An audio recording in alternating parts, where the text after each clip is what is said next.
शिव कथा करवा रहे हैं, शिव कथा बाच रहे हैं और शिव कथा सुन रहे हैं।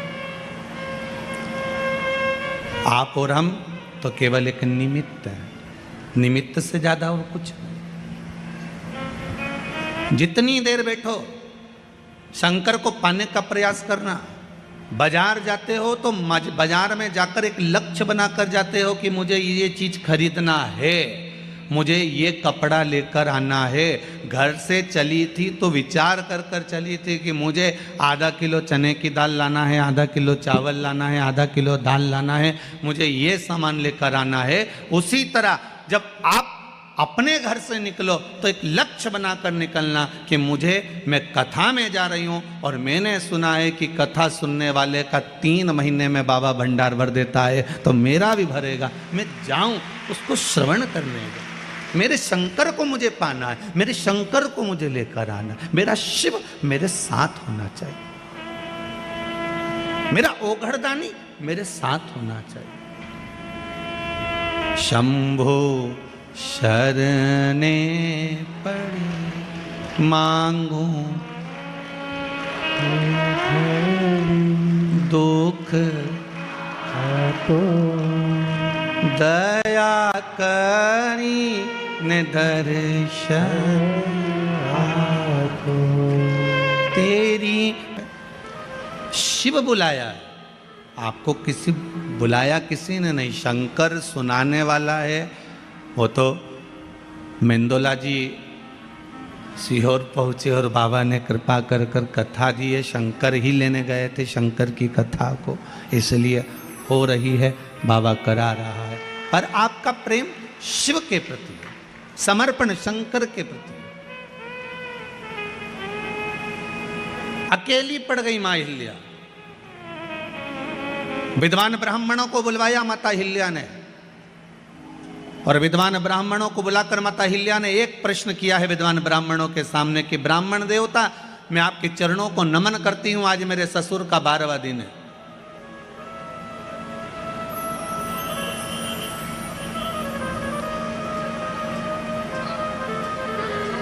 अब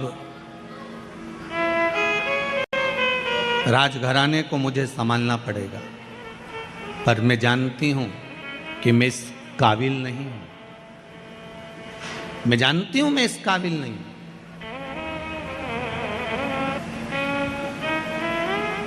गुरुजन के सामने शून्य बनकर जाना कि मुझे कुछ नहीं आता। घर के बड़ों के सामने जाना तो शून्य बनकर जाना कि मुझे कुछ नहीं आता। जो ज्यादा समझदार बनकर जाता है ना, सबसे ज्यादा काम उसी को संभालना पड़ता है। घर में 2 तरह की बहू होती है, एक समझदार एक पगली। आप उसमें से कौन सी हो हमको नहीं मालूम, पर कल कथा में हमने कहा था कि जितने भी बैठे हैं सब पागल ही हैं, तो पगली बहू हो गया है। 2 तरह की बहू होती है घर में, एक समझदार एक पगली।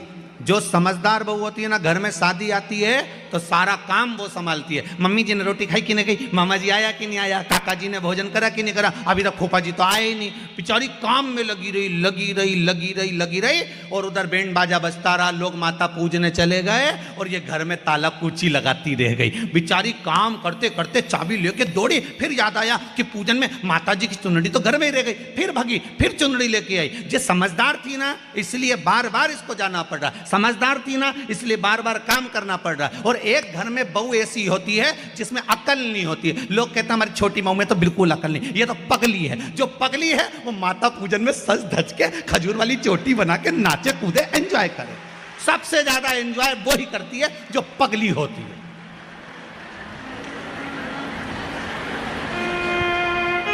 अब तुम कौन सी हो?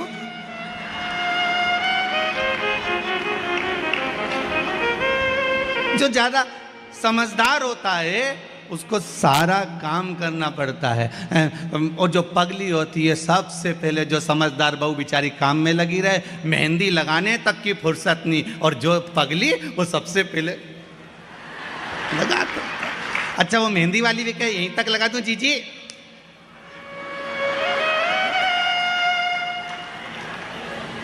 पगली। और पार्टी में भी सबसे पहले जाके पूरा स्टॉल निपटा दे, जितना स्टॉल लगा था नहीं सब। और इतने में दो बहनों तो बात ही करे, बताओ जीजी देख तो तेरी छोटी बहू को तो देख कितनी खाने में लगी है। इतने में सास बोले मेरी बड़ी बहू बहुत समझदार बेचारी, दिन भर काम करी है, तो सही में पगली है, सब दूर खा रही, एक से नहीं पूछा कि तुम खाओगा। अब किससे पूछो, किससे पूछे?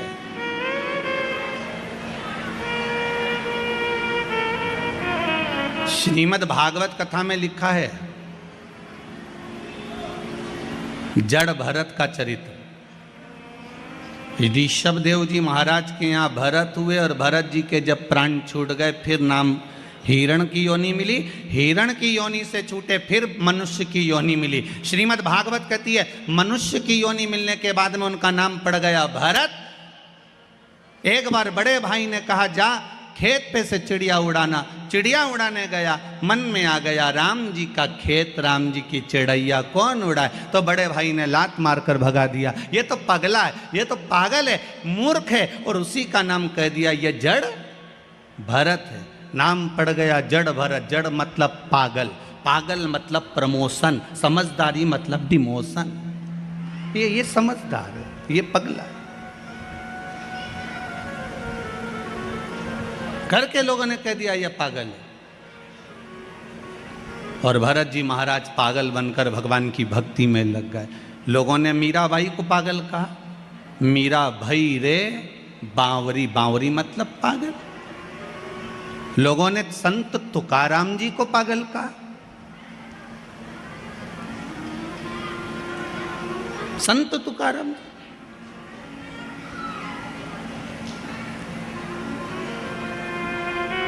संत नामदेव जी को लोगों ने पागल कहा, रामकृष्ण परमहंस जी को लोगों ने पागल कहा।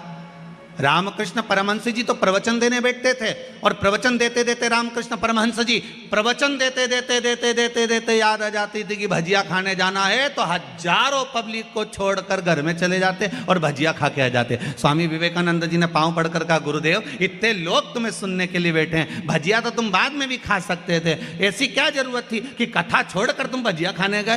तो रामकृष्ण परमहंस जी ने कहा स्वामी विवेकानंद जिस दिन मैं भजिया नहीं खाऊं उस दिन समझ लेना कि मैं निपट गया।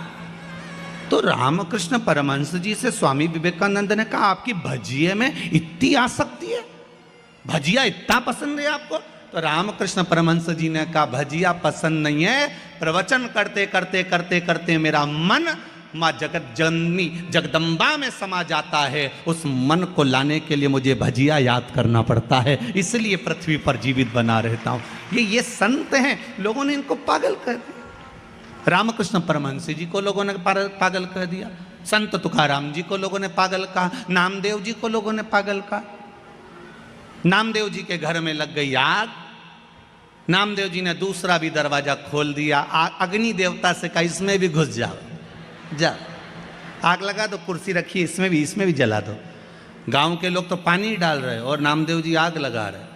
गांव के लोगों ने कहा नामदेव जी हमने तुम्हारे लिए गादी, 2 कंबल, 1 तकिया बचा लिया, ठंड का समय है, रात को सोओगे कैसे? नामदेव जी ने कहा कहाँ है? तो क्या ये रिया? गांव के लोगों से लेकर नामदेव जी ने कहा लो अग्नि देवता तुम ही सो लो, और अग्नि देवता को दे दिया वो कम्बल गद्दा भी। गांव के लोगों ने कहा ये तो पगला है, बताओ इसके लिए बचा के रखा था, इसने और आग लगा दिया। गांव के सरपंच ने कहा आज रात्रि को नामदेव को कोई कम्बल मत देना, कोई गादी मत देना, इसको ठंड में कांपने दो, पड़े रहने दो इसको। नामदेव जी महाराज रात को आम के पेड़ के नीचे ठंड में कुकड़ के पड़े हुए थे। इतने में भगवान को लगा कि मेरे नामदेव ने अग्नि में भी मेरा दर्शन करा है, मेरे नामदेव ने अग्नि में भी मुझे देखा है। तो तुरंत मेरे नारायण रात्रि को आए, नामदेव को गादी तकिया लगाकर मखवल के गादी पर तकिए पे सुलाकर चले गए और पूरे सुंदर झोपड़े का निर्माण कर दिया, सुंदर निर्माण कर दिया, बहुत सुंदर भवन का निर्माण करा। रात्रि के बाद में सुबह सुबह गांव के लोगों ने विचार करा जरा कि नामदेव की हालत क्या है, जिंदा है कि मर गया। जाके देखा तो नामदेव तो मखमल के गादी तकिया पे सो रहा है। सुंदर झोपड़ी बनी, इतनी सुंदर कि किसी ने देखी नहीं थी, इतनी सुंदर बनी। सारे गांव के लोगों ने कहा, नामदेव जी तुम्हारी ये झोपड़ी किसने बनाई? नामदेव जी बोले, पता नहीं, परंतु हमारा कोई रिश्तेदार आया होगा। सारे गांव के लोग बोले, नामदेव जी हाथ जोड़ के निवेदन है, एक आध मकान ऐसा हमारा भी बनवा दो। नामदेव जी ने कहा, लगाओ आग, अपना अपना घर में आग तो लगा, अभी बन के तैयार। तुम आग लगाओगे, मकान तैयार हो जाएगा। लगाओ तुम आग। पागल का, संतों को पागल का, भगवंतों को पागल का, भक्तों को पागल का। यहां तक शास्त्र कहता है जितने कथा बाचने वाले ये भी पगले, और जो कथा करवाने वाले वो भी पागल, और जो सुनने वाले वो भी पागल। सब पागलों की गिनती में हो। समझदार तो वो हैं जो कथा में नहीं आए, 8 बजे से दुकान पे जाए, 11 बजे तक कमा धर धर धर रखते जा, जोड़ आखिरी में सब यहीं छोड़। इतना बड़ा फोटो टेबल पे और प्लास्टिक के फूल की माला, और वो भी पंखे में हवा में डोले, इससे ज्यादा कुछ। और पूरा जीवन बस कमाने में गवा दिया, पर राम नाम, कृष्ण नाम, शिव नाम कभी नहीं गाया।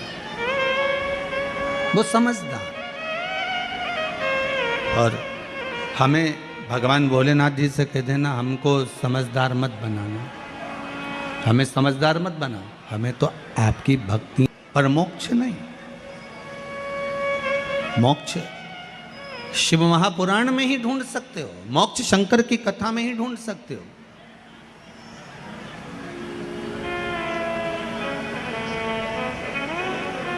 और मोक्ष ढूंढना है तो शंकर की शरणों में, शंकर की चरणों में जाकर, शंकर भगवान के चरणारविंद में पहुंचकर मोक्ष की प्राप्ति आप कर सकते हो। शिव के चरणों में। इसलिए भगवान देव अधिदेव महादेव की प्रार्थना, देव अधिदेव महादेव से निवेदन, देव अधिदेव महादेव से विनती, ये सुख देने वाली।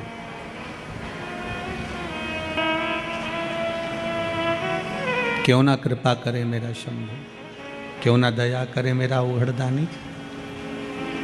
एक माता जी ने बड़ा सुंदर भाव लिखा है।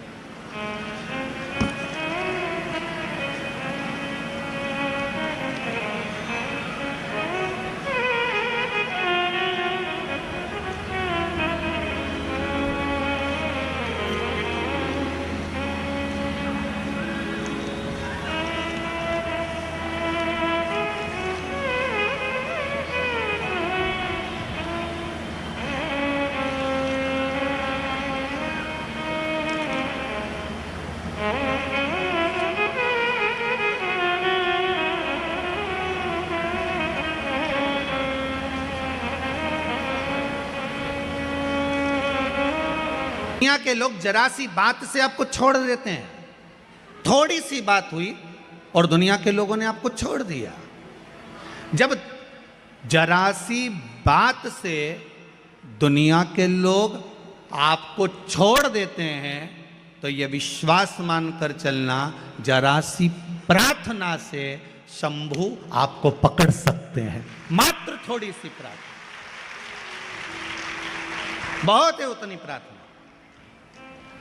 हमें ढोंग नहीं करना, हमें ढकोसला नहीं करना, हमें दिखावा नहीं करना कि मैं बहुत बड़ा भक्त हूं या मैं बहुत बड़ी भक्तन हूं, हमें नहीं करना। आग लगे बस्ती में अपन रहो मस्ती में, अपन तो एक लोटा पानी उठाया शिव जी को चढ़ाया। हाँ, अगर घर से पानी लेकर जा रहे हो तो उससे बढ़कर कोई सुख नहीं है। मंदिर का अगर पानी ले रहे हो, 1 लोटा पानी अगर मंदिर का लिया है तो पहले 1 रुपया आपको उस गुल्लक में, उस दान पेटी में डालना है कि इस दान पेटी में इसलिए क्योंकि लोटे का किराया, पानी का किराया, ये सब देना पड़ेगा, तब जाकर उस पानी की महत्वता होगी, नहीं तो पानी की कोई महत्वता नहीं है। अपने पास का चढ़ाओ, अपने जल को आप आनंद में लेकर जाओ। भक्ति शिव कथा है। शिव कथा साधारण नहीं होती। शंकर की कथा में शंकर ही कहीं ना कहीं अमृत बरसा ही देता है। ये उसी की कृपा होती है, उसकी कृपा बिना कुछ नहीं होता। जहाँ शिव है वहाँ गंगा है, जहाँ गंगा है वहाँ शिव है। शिव उपासना, भगवान की अविरल भक्ति। महाराज शिव महापुराण की कथा कह रही है। मां अहिल्याबाई का चरित्र कह रहा है। इस मालवा की महारानी का चरित्र कह रहा है और उससे हमें सीखना है कि हमें कभी हारना नहीं। जैसे बिंदु प्रेत योनि में पड़ गया था और चंचुला देवी हारी नहीं, माँ जगत जननी से प्रार्थना कर कर शिव जी की भक्ति में लग गई और शिव महापुराण की कथा करवा ली। शंकर की कथा बाँचने वाले तुमरुका जी को बुला लिया। तुमरुका जी ने जब कथा कहना प्रारंभ करी तो उसमें तुमरुका जी ने विश्वास की कथा करी। विश्वास